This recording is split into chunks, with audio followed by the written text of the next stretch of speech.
operated by Rio Grande. Los Angeles Police calling all cars. Attention all cars. Broadcast 224 at 109 South Lorena Street. 109 South Lorena. Investigate the trouble. That's all. Rosenquist.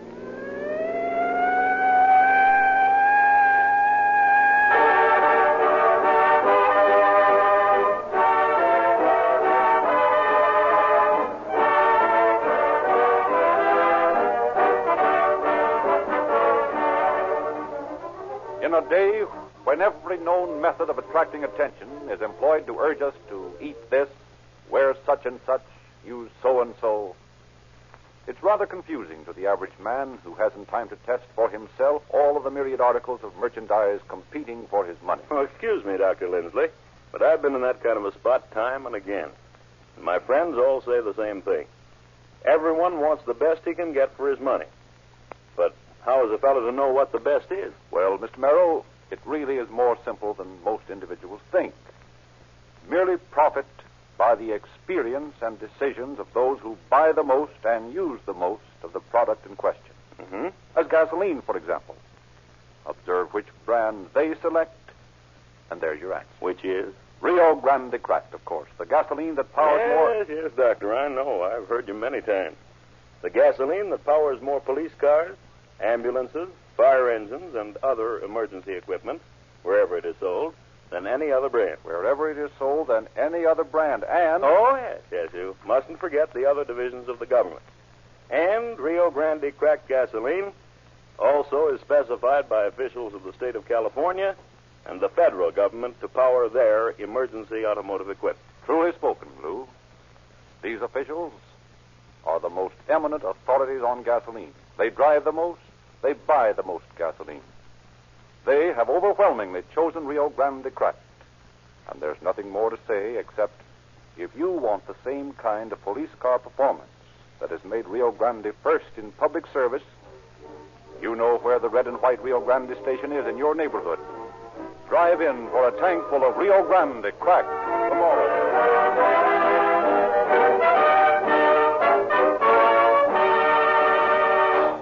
It is with pleasure that we welcome again to Calling All Cars, Chief of the Los Angeles Police Department, James E. Davis.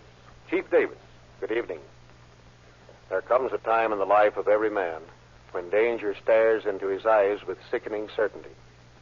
Danger that makes him stand fixed, immobile, unwilling to move.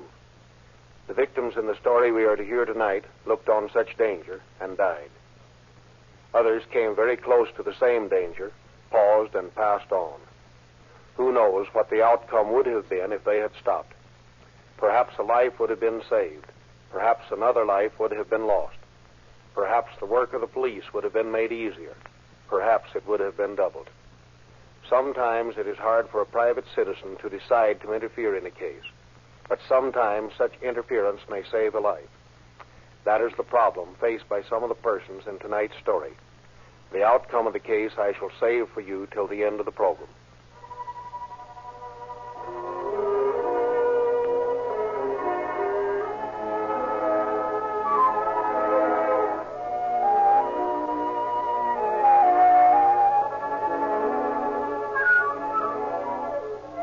The crystal clear beams of a June moon shone down on Los Angeles.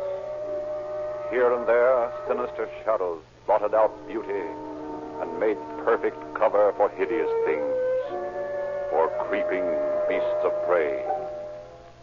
Outside a house on a silent street, a slinking figure slipped from the shadows.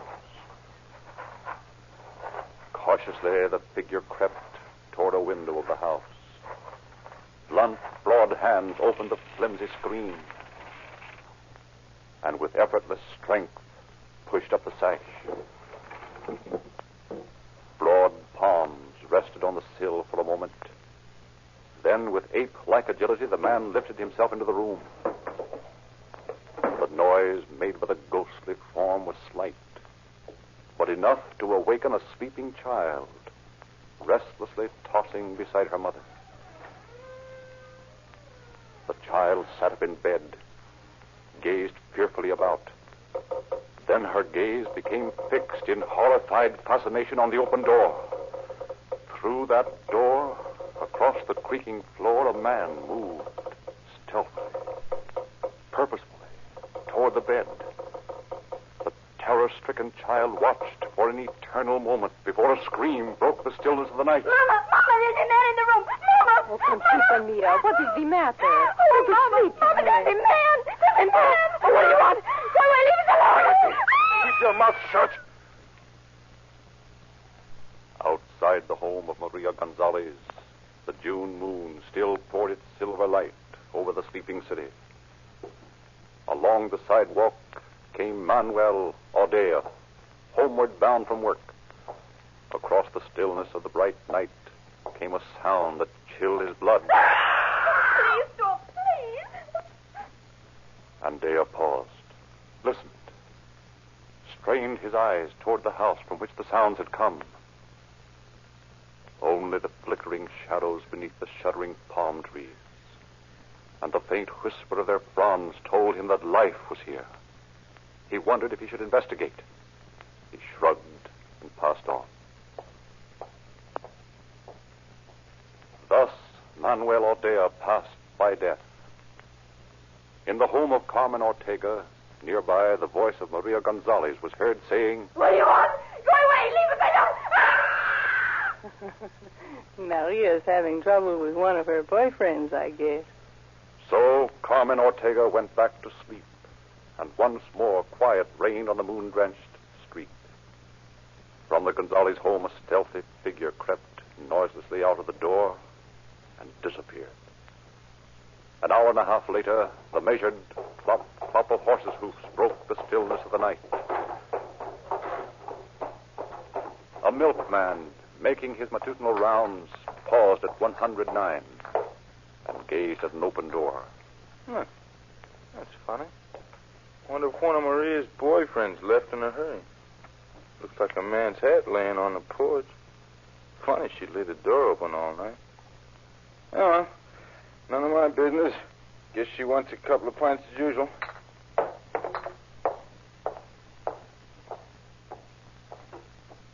Once again, the stillness of early morning descended on Lorena Street. And in the Gonzalez home, it was also quiet. The quietness of death. Hours go by. Then at the home of Aligo Ortega, a feeble knock is heard at the door. What was that? Aligo, get up. Somebody's knocking on the door. Huh? What? Who is it? Well, how should I know? Get up. Go and see. Oh, look out the window and see who it is. You are a lazy dog. Get up. I don't want to see anybody this time of the morning. Aligo, it's Conchita. Conchita? What she want? And she's all covered with blood. What? Well, open the door. Bring her in. Oh, there must be something wrong. Of course there's something wrong. Don't stand there staring at her. Open the door. Madre de Dios. What has happened? Aligo, look. Oh, Conchita, what is it, Nina? What... Mama, the man beat us. Come help. Mama, she won't get up. There's something tied around her neck. She won't talk to me. Aligo, run quickly. See what it is. Mama won't talk to me. You mustn't cry. You'll be all right. Oh, my head hurts so. Where he hit me. Oh, no, darling. Come, let's try to hold a hot cloth on that bruise. Carmen! Call the police, Carmen! Send for the doctor! Call the police! Maria's dead!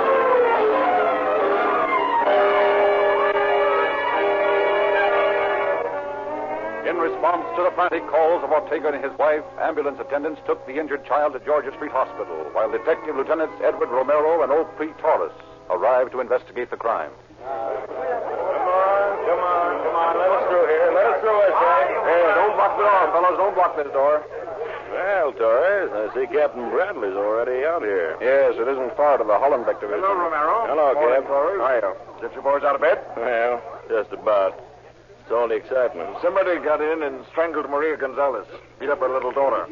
Sent the youngster to the hospital a few minutes ago. Oh, Pretty badly beaten up. well, that's too bad. Any suspects? 5. 5? Yep. 5 good ones. Oh, where are they? Yeah, that's another story. That's where you boys come in. Oh, I get it. We just go out and pick up 5 first-class suspects and bring them in, huh? I've got my boys out rounding up witnesses. Gaskell's in the next room getting all the prints he can find. Well, he ought to be able to get enough to fill a file cabinet around this place. Yeah. And you fellas know these people and their customs out here. You'd better stick on the case. All right, Captain. I'd suggest that you check with Mrs. Ortega. Oh. She seems to know more about what's going on around here than anybody else. All right, we'll do that. Oh, here comes Gaskell. I wonder if he's found anything. Did you get anything, Gaskell? And how? Now, the killer came through the living room window there. Huh? He rested his hand on the sill as he came through. I got a distinct palm print, and boy, is it a honey. Just round up your suspects, and I'll pick your man. Well, that's fair enough. Well, let's clear these people out. You can talk to Ortega and his wife. All right. Come on, folks, outside. Lieutenant Romero wants to talk to Ortega and Mrs. Ortega. Now, you two come on in here. The rest of you have to get out. Come on. Now, get in there. Come on. Well, Mrs. Ortega, what do you know about this case? First, you find Benny Gonzalez. He may know something. Benny Gonzalez? Who's he? He's Maria's husband. Oh, where is he? ¿Quién sabe? Well, what makes you suspect him? That Benny, he does not like Conchita. This morning when she come to my house, she tell me a man beat her. His voice sounded like Benny, she said. Oh. I take it Benny's not her father, then. No. Benny and Maria have been married only 3 years. Conchita is 5. Maria, she had been married before. And you don't know where this Benny guy is now? No, I have not seen him for a long time. He left Maria about a year ago. I have not seen him since. Well, we'll start looking for him. That's suspect number 1, Doris. Now, Mrs. Ortega, what else do you know? You tell him, Aligo. See, there's another fellow named Mike. Maria used to see him a lot. Mike? Mike who? Mike Rondo, I think his name is. They had a quarrel about something, and he went away. Oh, well, just because a guy has a quarrel with a woman is no sign he killed her. Oh, maybe not. Just the same, he didn't like Maria. He said once he would kill her. You see, Maria, she was a hellcat.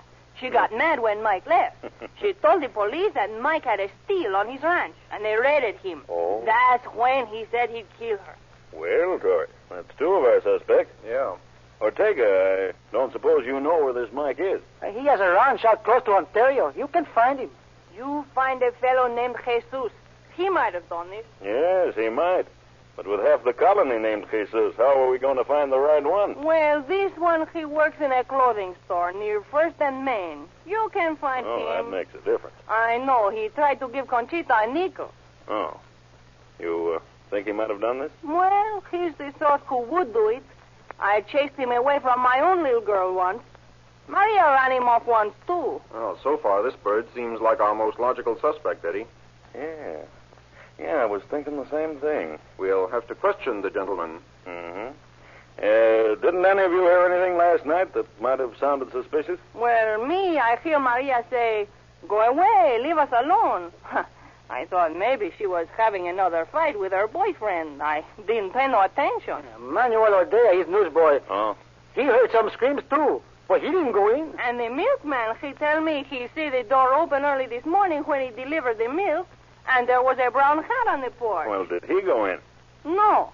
He said he didn't think it was any of his business. Oh, I see. Well, what became of the hat? Who knows? With so many people coming in and out. Did you hear anybody else say anything about hearing or seeing anything wrong around the Gonzalez place? No. Except the woman who lives next door to Maria.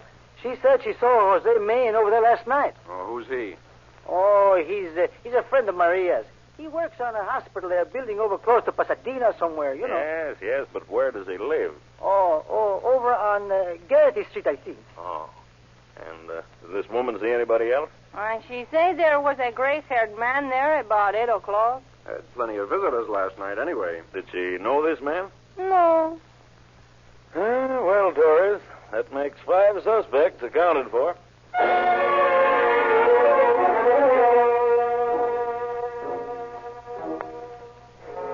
Meanwhile, Lieutenant Condapper and Revis, other members of the homicide squad, were endeavoring to ascertain additional facts from little Conchita. Back at headquarters, Condapper confers with Romero and Torres. Rivas and I tried talking to the child, but it wasn't any use. She's unconscious most of the time and delirious the rest of it. Oh, the poor thing. Will she live? The doctor did think she may. Part of the time she says something about her stepfather, Benny, you know. And sometimes she mentions Alfredo. Who's Alfredo? Well, we checked up with some of the neighbors and found out that an Alfredo Lejeune is a brother-in-law of Maria. We've sent for him. He's outside now. You want to look him over? Yeah. Let's take him down to 47 and talk to him. Okay. Come on, Lejeune. In here, Alfredo. You know Lieutenant Romero, Alfredo? No, senor. He's handling the Gonzalez case. He and Torres here. Si, senor. Alfredo, tell me something. Why should Conchita say she heard your voice last night? I don't know. Where were you all night? I was at home, senor. I can prove it. Did you kill Maria Gonzalez? Dios mío, no, senora. I could not do that. Any idea who would want her killed? No, senor. You think Benny Gonzalez might have done that? Oh, no, senor. Benny stayed at my house for a long time after he left Maria. He's been gone almost a year now. You know where he is? Oh, no, senor. But he might be in town, huh? Well, he might be. I do not think so, though. No? Why not? I don't know why, senor, but I do know Benny would not do a thing like this. Well, that's a great help. Do you know Mike Lando? Oh, si, senor. He lives on a ranch close to Ontario. Oh, you know where it is? No, senor. Condeffer. Has Gaskell taken this fellow's prints? Yeah, ought to be here now. Senor, I've told you all I know about this. I did not kill Maria. Well, we'll soon see about that. Hello, Romero. How are you, Torres? Well, what'd you find? No soap. This isn't the man. I'm getting tired of it. You're getting tired of it. I'm doing all the work. All right. Forget it. Oh, dear. Come on, Al. Let's take a run out to Ontario and talk to this Londo guy. Who's Londo? Londo? He's number 3 on our hit parade of suspects. He'll bring him in and let you take a look at him.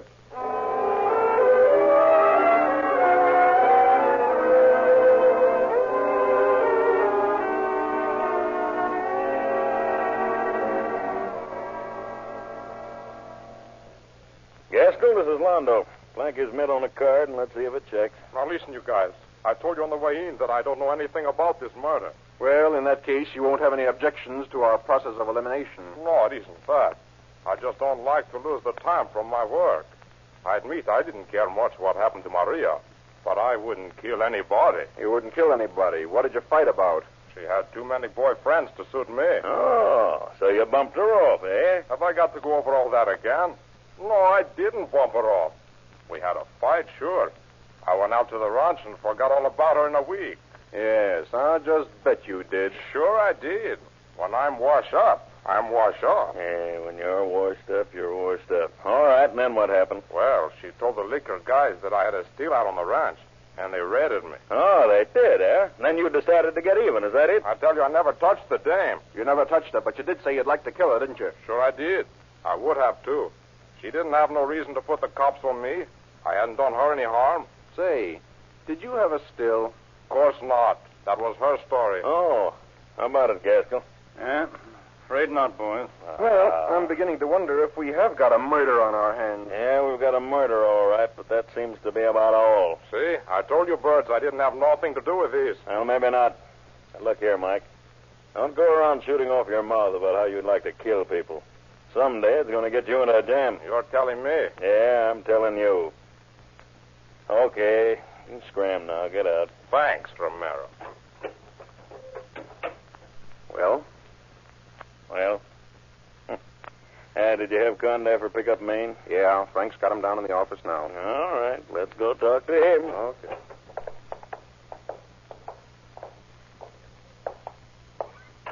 Hello, Eddie. I was wondering what was keeping you. Well, we just got through with Londo. No go? No go. Well, while you were out, we picked up that Jesus guy over on 1st Street. Have you had him printed yet? Yeah. Gaskell's checking on him. Got Maine's prints, too. Is that Maine over there? Yeah. Jose, come over here a minute. Okay, Lieutenant. What's up now? This is Jose Maine, Eddie. Lieutenant Romero is handling the Gonzalez case. Yes, I know. I heard about it this morning. What time this morning? About 8 o'clock. You're sure it wasn't about 1:30 this morning? Yes, sir, I'm sure. When did you see Maria Gonzalez last? About 11:15 last night. What's that? About 11:15. I was there from 8 to about that time. Did you see Conchita during that time? Yes, I gave her 20 cents to buy candy with. She came back after buying the candy, and we sat around and played a while before she went to bed. I sat around until about 11:15 and left. Mm-hmm. Was anybody else there during that time? Ramon Raphael was there. Who's he? Oh, he's connected with one of the welfare agencies over on the east side. He was there to talk to Maria. She's been having a pretty tough time to make ends meet since Benny left. Oh. Say, is this guy an older man, sort of gray? Yes, sir. When did he get there? About a half hour after I did. And when did he leave?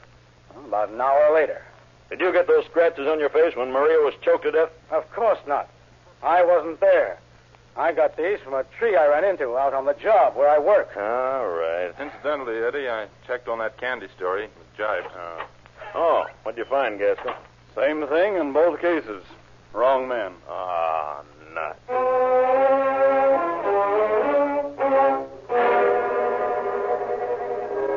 Thus were eliminated 4 of the 5 possible suspects, but a new man had entered the case in the person of the welfare worker. Subsequent check of this man's handprints, however, left no doubt as to his innocence. So far, the police had been unable to locate the woman's husband, and evidence available pointed less and less toward him. 2 weeks slipped by, but no further evidence was unearthed. Then, early in July, the telephone rang in the homicide detail. Homicide, Romero speaking.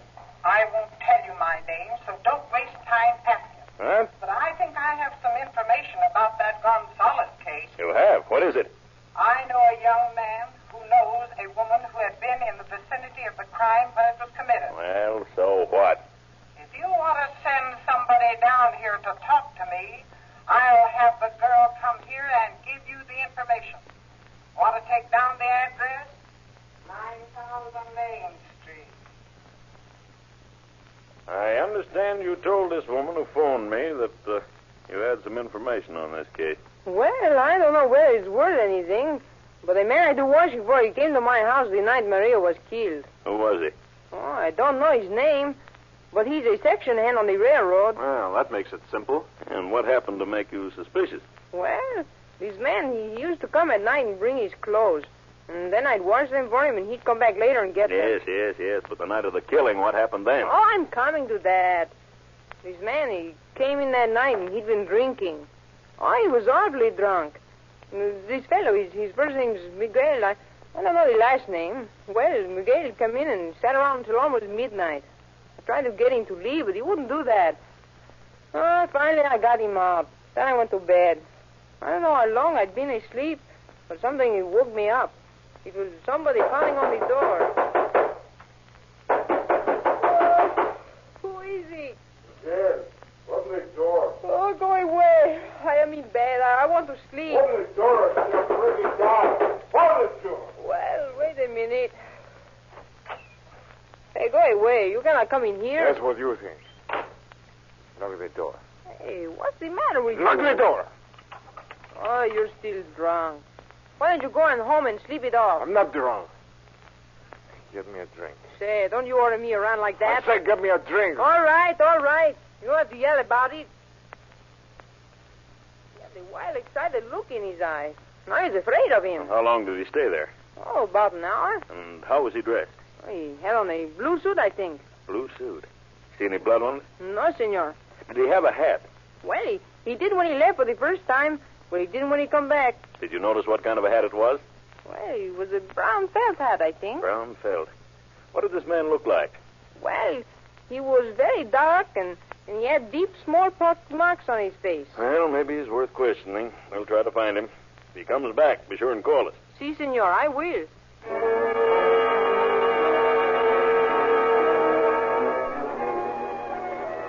Tirelessly, the officers began a systematic check of all railroad employees near Los Angeles. Thousands of names were poured over, but none carried the initial name of Miguel. At last, in the offices of the Pacific Electric Railway, their search ended. According to records, the man they sought worked in Culver City. Boy, what a job that was, checking all those cards to find a Miguel. Say, what's that last name again? Olivaria. Miguel Olivaria. Well, if this turns out to be another of Gaskell's wrong man cases, I'm going to resign from the department. Hey, what does it say on that card there? Section House 17, Culver City. 17, huh? Oh, this ought to be the place right here. Yeah, looks like the crews are just finishing work. Yeah, lucky for us, too. Hey, you. You. Yeah? You know Miguel Olivaria? Oh, yeah. That's him over there by the tool house. Thanks. Hey, fella. Your name Miguel Olivaria? Yeah. We'd like to talk to you a minute. Any place we can go where it's private around here? Yeah, in the tool house here. Okay, let's go. You change clothes in here? Yeah. What you want to see me about? You ever know anybody named Gonzalez? Never heard of her. I didn't say anything about a her. Thought you did. Is this your suit, Oliveria? This blue one? Yeah. What are these spots on it? What's it to you? We might as well tell you, Miguel. We're police officers. We're investigating a murder. Murder? Yeah, a murder, and we think you did it. No, I never killed nobody. Where were you on the night Maria Gonzalez was killed? I don't know the Marico. Oh, yes, you do. She was strangled to death on the night of June 14th. Why did you do it? I didn't kill her. Where's your hat, Miguel? Over there on the nail. No, I mean the brown one. I lost it about a month ago. Come on, get your stuff. We're taking you to headquarters.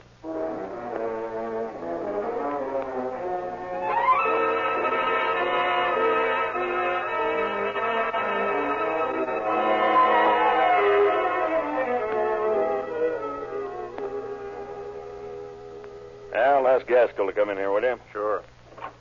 What are you going to do with me? Keep you in jail till you're tried for the murder of Maria Gonzalez. Can't do that. Why not? I didn't kill nobody, I tell you. We'll find out about that. Yeah? Other suspects, any? Yeah, and I'll stake my buzzer on this one. I had Pinker run a test on that suit of Miguel's. Those spots are human blood. Huh? I thought so. Well, let's get his paws inked and see what they show. Put your palm down on that pad, Olivaria. Yeah, that's it. Now on this card. No. Like that. Take a look at this. Well, Eddie? well, what? I'm afraid your hunt's over. You've got your man. The prints compare perfect. No, you can't do this to me. I didn't kill her. I didn't climb through that window and kill her. What? I didn't. What did you say? I didn't climb through that window. Dios mío. Yeah, I think so too, Miguel. Nice words, Miguel. I didn't do it. I didn't. I wouldn't have been so sure, Olivaria, if you hadn't pulled that crack about the window. You see, we purposely failed to mention that point. That little slip of the tongue will probably break your neck.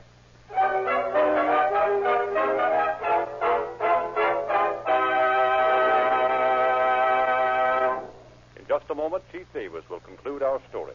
Of course, you're not pursuing criminals or driving to fires, but the police car qualities of Rio Grande Cracked include not only quicker starting, smoother acceleration, and the maximum speed of which your car is capable, but greater reserve power for steep grades and lower cost per mile operation, whether you drive like the wind or cruise along at a snail's pace. The next time you need gasoline, wheel into the nearest red and white Rio Grande station for a tank full of Rio Grande Cracked. The gasoline that makes your motor equal to any emergency. The gasoline that lightens the load on your motor and your pocketbook. Rio Grande Cracked.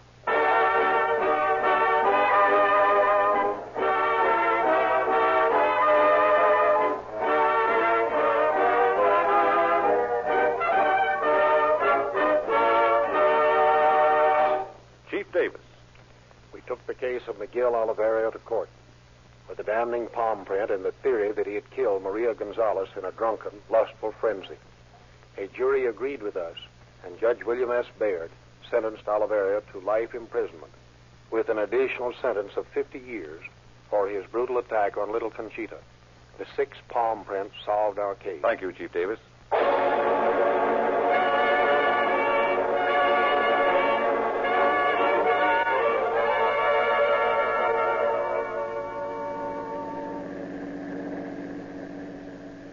Los Angeles Police calling all cars, attention all cars, cancellation broadcast 224.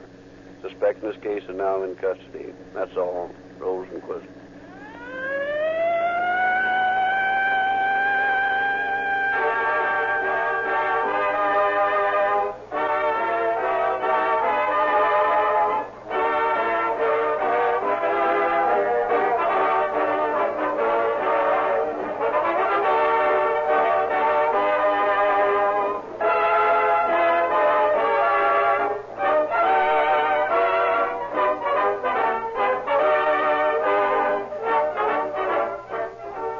narrator, Frederick Lindsley, bidding you good night for Rio Grande.